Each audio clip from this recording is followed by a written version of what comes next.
केरल में अमेरिका के F-35 jet का निकला धुआं। किस मिशन पर था रॉयल ब्रिटिश नेवी का लड़ाकू विमान?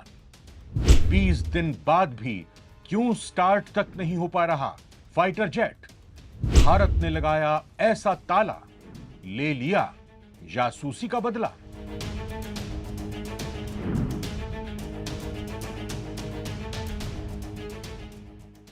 आज से करीब 20 दिन पहले 14 जून 2025 की तारीख को केरल की राजधानी तिरुवनंतपुरम के सिविल एयरपोर्ट पर एक बिन बुलाया मेहमान पहुंचा।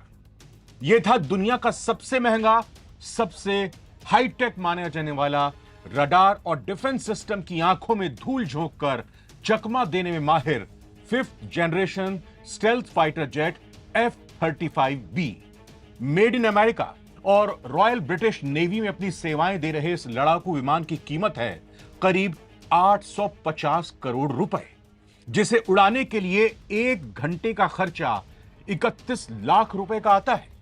14 जून को आखिर ऐसा क्या हुआ कि इस F-35 को भारत में लैंड होना पड़ा? भारत की समुद्री सीमा में यह क्यों और कैसे आया? क्या यह रॉयल ब्रिटिश नेवी का विमान किसी मिशन पर निकला था या भटकते हुए यह भारतीय सीमा में पहुंच गया?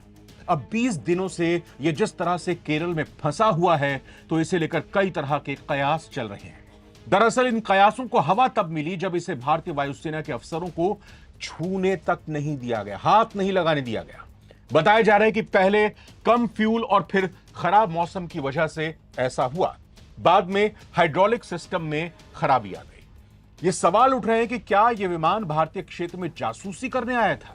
यह भी कहा जा रहा है कि क्या इसका सिस्टम भारत ने लॉक कर दिया, इस पर ताला लगा दिया है, जिसे अब खोला ही नहीं जा पा रहा। वैसे मौके का फायदा उठाते हुए केरल टूरिज्म ने F-35 की मौज लेते हुए सोशल मीडिया पर एक पोस्ट की थी, जिसमें कहा गया कि एक बार जो केरल आता है तो फिर उसका वापस जाने का मन नहीं करता है। नमस्कार, पावर प्ले में आज इसी मसले पर बात करेंगे। मैं रविंद्र सिंह आपके साथ और मेरे साथ मौजूद हैं navbharattimes.com से साथी दिनेश मिश्र जी। दिनेश जी, बहुत बहुत स्वागत। सीधा सवाल, क्या जासूसी के लिए आया था ये F-35? मजबूर किया इसको कि आइए आप हमारे मेहमान बनिए, या फिर ये मजबूरी में ऐसे कारण बन गए कि इसे आना ही पड़ा लैंड होने के लिए?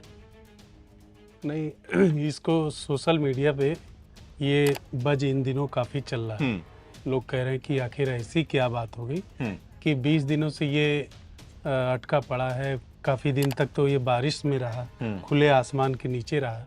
फिर इसको काफी दिन के बाद सहमति बनी तो इसको ले जाया गया, छत के नीचे रखा गया। लेकिन अभी भी ये पूरी तरह ब्रिटिश सुरक्षा एजेंसियों की सिक्योरिटी। मैं अभी की बात आपसे करूंगा, लेकिन 14 जून की तारीख को क्या कुछ हुआ? क्या कुछ खबरें निकलकर सामने आ रही हैं? जासूसी का मिशन था कोई, फ्यूल इसमें खत्म हो गया, या इसमें कोई तकनीकी खराबी आ गई, या भारत के रडार और डिफेंस सिस्टम ने इसको मार्क कर लिया, इसको देख लिया और उसके बाद फिर इसको मजबूर किया कि आप हमारी समुद्री सीमा में क्यों आ गए हो, आपको फोर्सफुली यहाँ पर फिर उतरना पड़ेगा? इसके पीछे क्या कारण है? उस दिन हुआ क्या था असल में? मतलब इसमें ये हुआ था कि 14 जून को केरल के तट से करीब 100 नॉटिकल मील, समुद्री मील के दूरी पर ये उड़ रहा था। उस दौरान इस विमान का इमरजेंसी ऐलान हुआ और इसको जो है भारत के इंटीग्रेटेड जो एयर कमांड कंट्रोल सिस्टम है उसने इन्होंने उतरने की मंजूरी मांगी कि हमें दिया जाए, हमारी दिक्कत हो गई। फ्यूल, पहले तो बात यह आई कि फ्यूल खत्म हो गया, फिर बाद में आई कि इनका हाइड्रोलिक सिस्टम खराब हो गई। मतलब काफी समय बाद ये आया। फिर उसके बाद खैर इनको उतरने की मंजूरी तिरुवनंतपुरम में दे दी गई, और वो भी सिविल एयरपोर्ट पर। सिविल एयरपोर्ट पे। और उसके बाद फिर जो IAF का IACCS नेटवर्क है उसके द्वारा पता लगाया गया कि वाकई में क्या था, तो रिकवरी के लिए मंजूरी भी दे दी गई। लेकिन भारतीय जो सुरक्षा बल हैं, अधिकारी हैं, वायुसेना के जो अफसर हैं, उनसे केवल फ्यूल भरवाया गया और कहीं कुछ मतलब विमान के संपर्क में उन्हें रखा ही नहीं गया। काफी दूरी बनाई गई। उसके बाद फिर जब काफ़ी दिन, ये दरअसल जो है नौसेना का, रॉयल ब्रिटिश आर्मी का, रॉयल नेवी का ये HMS प्रिंस ऑफ वेल्स एक वो है हिंद प्रशांत क्षेत्र में, तो उसका बेड़े का ये विमान था, ठीक है, जो आया था। तो अक्सर जैसे हिंद प्रशांत में जो है अमेरिका, ब्रिटेन और उसके जो सहयोगी देशों की सेनाएं हैं, इवन भारत भी कई बार इस तरह के नौसैनिक अभ्यास में हिस्सा लेता रहा। लेकिन इस बार जो हुआ वो बड़ा अचंभित करने वाला था कि इमरजेंसी तो कहीं भी किसी के साथ हो सकती है, ठीक बात है, लेकिन सबसे बड़ी चीज है कि आप जो भारतीय सुरक्षा अधिकारी हैं, इवन CISF भी वहां लगी, लेकिन उसके बावजूद भी आपने किसी अधिकारी या इंजीनियर किसी को भी उस विमान के पास फटकने तक नहीं दिया कि मतलब कोई आके झांक जाए, छू जाए, देख जाए, मना कर। अब क्या है कि 40 ब्रिटिश लोगों की टीम, ब्रिटिश टीम आएगी, फिर इसके बाद अब 20 दिन से देखिए विमान पड़ा हुआ है। तो इन 20 दिनों में क्या हुआ भाई? इसको कोशिश नहीं की गई कि नहीं, कोशिश एक की बार गई। हाँ, एक बार आपके अंदर ये लगा कि फ्यूल खत्म हो गया है, आपने फ्यूल टॉप अप कर लिया, फ्यूल आपने फिर से भर लिया, फिर अगर आप चाहते तो आराम से आप इसको स्टार्ट करके ले आ सकते थे। तो 20 दिन हो गए, इससे पहले भी अभी 20 लोगों की टीम आएगी, इससे पहले भी 40 लोगों की टीम आएगी, इससे पहले भी छोटी छोटी टीमें यहाँ पर आकर दौरा कर चुकी हैं, वो भी कुछ नहीं कर पाई। और भारत ने मदद का ऑफर किया कि भाई हम कुछ हेल्प कर देते हैं आपको, कर दें। वैसे भी भारत के जो एरोनॉटिकल इंजीनियर हैं, क्या डर है उनको? तो उनको क्या डर है और वो क्यों 20 दिन में ऐसा क्या टेक्निकल ग्लिच आ गया, या भारत ने कुछ खेल कर दिया क्या? नहीं, अब उसमें सवाल वही से उठ रहा है कि जैसे इन्होंने कोशिश की, फिर उसके बाद ये उठा कि हाइड्रोलिक सिस्टम इनका फेल हो गया, जो जेट की लैंडिंग गियर और ब्रेक वगैरह के लिए जरूरी होता है। हाइड्रोलिक सिस्टम मतलब जैसे जो दरवाजे ओपन होते हैं, या फिर जो उसका जो सिस्टम टायर का होता है वो जो ओपन होता है, ये सारी चीजें जो उसकी हाइड्रोलिक से रिलेटेड ब्रेक होता है, उसी तरह से जैसे दरवाजों में जो हमारे लगा होता है वही। जैसे जहाज को उतरते समय, टेक ऑफ करते समय जो झटके लगते हैं, वो झटके कम करने में इन सब का बड़ा इस्तेमाल होता है। लेकिन मतलब रॉयल नेवी की जो टीम है वो AW101 मर्लिन हेलीकॉप्टर के माध्यम से वहां पहुंची, लेकिन भारतीय इंजीनियरों की मदद नहीं ली गई। बाद में जैसे अभी वहां बुल्गारियन मिलिट्री एक करके एक साइट है, तो उसकी रिपोर्ट मैं पढ़ रहा था, तो उसमें मैंने देखा कि उसमें जो एक्सपर्ट बता रहे हैं कि वो ब्रिटिश जो आर्मी है, रॉयल नेवी, वो जो है ये नहीं चाहती थी कि इसकी कोई टेक्नोलॉजी F-35 भी, जो कि ये बेसिकली अमेरिका का लॉकहीड मार्टिन का बनाया हो विमान, और वो नेटो देशों को ही सिर्फ देता है देश युद्ध में, मतलब ये बहुत ही फेमस विमान है। और इसने कई जंगी लड़ाइयाँ लड़ी है, तो इस तरह की चीजें। तो अब उसमें क्या है कि चूंकि अमेरिका आप जानते ही इंजन नहीं दे रहा, टेक्नोलॉजी नहीं दे रहा, बहुत सारी बातें, तो शायद हो सकता है कि ब्रिटिश रॉयल नेवी को भी ये प्रेशर हो कि आप जो है इसकी इंजीनियरिंग या इसकी टेक्नोलॉजी किसी भी बहाने से भारतीयों को तक न पहुँचे। तो इसीलिए वहाँ मतलब ऐसी संभावना जताई जा रही कि ये तकनीकी जो सेंसर्स हैं, जो उनके पायलट के जो सूट हैं, वो उस तरह के किसी बारे में खुलासा ना हो सके, इसलिए उनसे दूरी रखी गई। एक ये वजह ये है।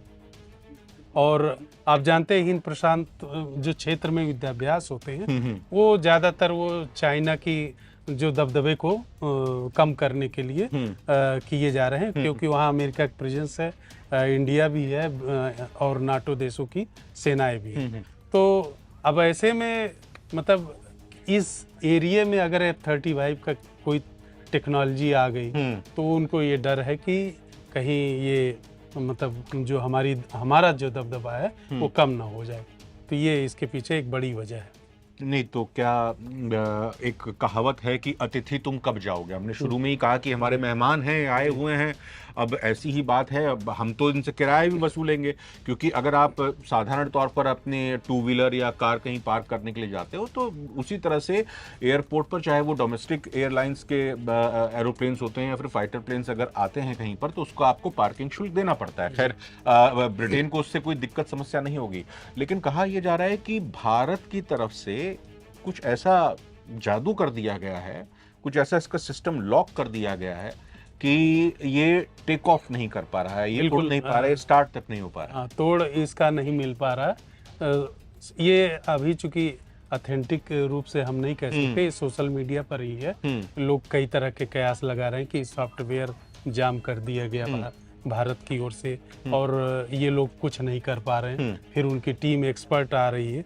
अब आप सोचिए कितना अमेरिका से बुलाए ना किसी को, अमेरिका से मार्टिन से आप किसी को बुलाए, वहां भी मदद की पेशकश की गई या फिर उनको लग रहा है ये लोग ठीक कर देंगे? अब ब्रिटिश नौसेना की ही टीम के जो लोग हैं वो आ रहे हैं। लेकिन अब सबसे बड़ी चीज आप देखिए इसकी गंभीरता का अंदाजा कि ये हाउस ऑफ कॉमन्स जो वहाँ का है ब्रिटेन का, वहाँ के सांसदों ने इस पे सरकार से भरोसा मांगा है कि ये जो स्टील कोटिंग है और इसके सेंसर जो सूट है उसकी जानकारी वो सुरक्षित तो रहेगी ना। ऐसा तो नहीं कि ये भारतीयों तक पहुंच जाएगी। कितना डर है उनमें। वहाँ जवाब मांगा गया, सरकार ने उनको फिर भरोसा दिया।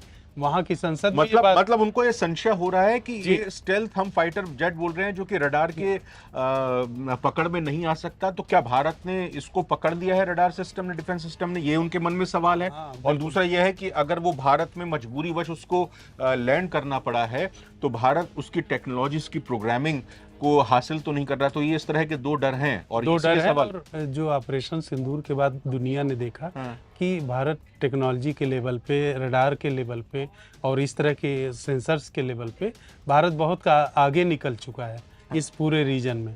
तो अब उनको ये डर है कि कहीं ऐसा तो नहीं कि ये जो चीजें हैं वो इंडियंस के हाथ में चली जाए। पब्लिकली तो डोमेन में आएंगी भी नहीं। क्या भारत ने मजबूर किया? अब आप सोचिए कि बात ये कि ब्रिटिश रक्षा मंत्रालय, ब्रिटिश जो डिफेंस मिनिस्ट्री है, उसने स्पेशली जोर देकर कहा गया कि ये जो प्लेन है हमारे नियंत्रण में है, पूरी तरह कंट्रोल, मतलब हमारे कंट्रोल में है। किसी इंडियन पैरामिलिट्री या कंट्रोल में है तो आप ले जाइए ना इसको। फिर तो वही लेकिन अब वही नहीं कर पा रहे। या तो इसको डॉक वहाँ उससे ले जाना पड़ेगा, क्या कहते हैं, जो किसी बड़े समुद्री जहाज से ले जाना पड़ेगा या फिर किसी और जरिए से। तो अब उस पे भी विचार चल रहा है। अब वो 40 लोगों की टीम आएगी, वो जांचेगी, देखेगी क्या मसला है। अगर वो जो आप कह रहे हैं कि लॉक वाली बात, अगर कि वो लॉक नहीं खोल पाए तो फिर तो पूरी मतलब मरीज को ही लेके जाना पड़ेगा, शिपमेंट करनी पड़ेगी, एयर एम्बुलेंस में ले जाना पड़ेगा या फिर जो है पानी के जहाज वाली एम्बुलेंस में उसको ले जाना पड़ेगा। लेकिन अब उनको डर तो सता रहा है। अब आपकी आंखों के सामने एक मरीज वहां पर बैठा हुआ है। कुछ डॉक्टर होते हैं ऐसे जो नब्ज देखते ही मरीज को पहचान लेते हैं, कुछ डॉक्टर होते हैं जो चेहरा देखते ही मरीज के मर्ज को पकड़ लेते हैं। तो भारत के जो डॉक्टर्स हैं, जो इंजीनियर्स हैं, जो इस फील्ड में काम करते हैं, अब ये थोड़ी पता है कि CISF, मतलब ये बहुत ही कॉन्फिडेंशियल बात है और हम बस बातों के तौर पर ही इसको ले रहे हैं कि भाई CISF के लोग के शक्ल में कोई भारत का कोई इस तरह का कोई खुफिया विभाग से कोई लोग व्यक्ति पहुंच जाए तो वो भी हो सकता है कि सारी की सारी चीजें जांच ले और परख ले कि भाई ये किस तरह की है। तो अमेरिका और ब्रिटेन को इस बात का भी डर होगा कि भारत रूस तक ये बात ना पहुंचा दे, क्योंकि अभी तो बात यही चल रही है ना, अमेरिका चाह रहा है F-35 जो है भारत खरीद ले। भारत Su-57 की तरफ आगे बढ़ता हुआ दिखाई दे रहा है। तो ये एक और बड़ा झटका है। दुनिया में इसकी जो दुकानदारी है वो भी खराब हो रही है, वो भी खत्म हो रही है। बिल्कुल। तो भारत अब ये तय है कि आगे आने वाले दिनों में F-35 तो कम से कम नहीं खरीदेगा। ये मतलब एक आशंका बनी हुई है कि Su-57 की जो बात चल रही है, हो सकता है कि भारत F-35 के लिए आगे कदम न बढ़ाए। ये हो सकता है संभावना। ऑफिशियली अभी तक भारत की तरफ से कुछ इस पर नहीं आया है? नहीं, अभी तो ऐसा कुछ नहीं हुआ है। तो अभी कितने दिन और? अब देखिए, अब जब तक टीम ना आ जाए, टीम क्या करती है उस पर फैसला वो सॉल्व कर पाती प्रॉब्लम की नहीं, और ये कितने दिन तक यहाँ रोका जा सकता, क्योंकि जितने ज़्यादा दिन तक रुकेंगे, अभी तो मान लीजिए CISF दूर से सिक्योरिटी दे रही है और फिर इनके लोग उस विमान को घेरे हुए हैं, पूरी सिक्योरिटी बरत रहे हैं, लेकिन कितने दिन तक चलेगा? तो ये बड़ी चीज़ है, अब वो देखने वाली बात होगी।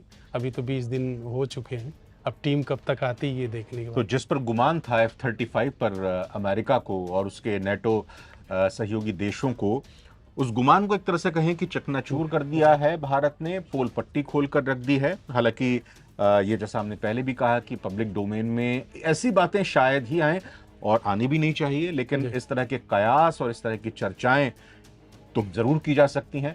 आप कमेंट करके बताइएगा आपको क्या लगता है कि ये ब्रिटेन का F-35B जेट क्यों भारत में आया था, इसकी क्या मंशा थी, और आखिर 20 दिन हो गए। अब आप जब ये वीडियो आप देखेंगे तो दिन और बढ़ते चले जाएंगे।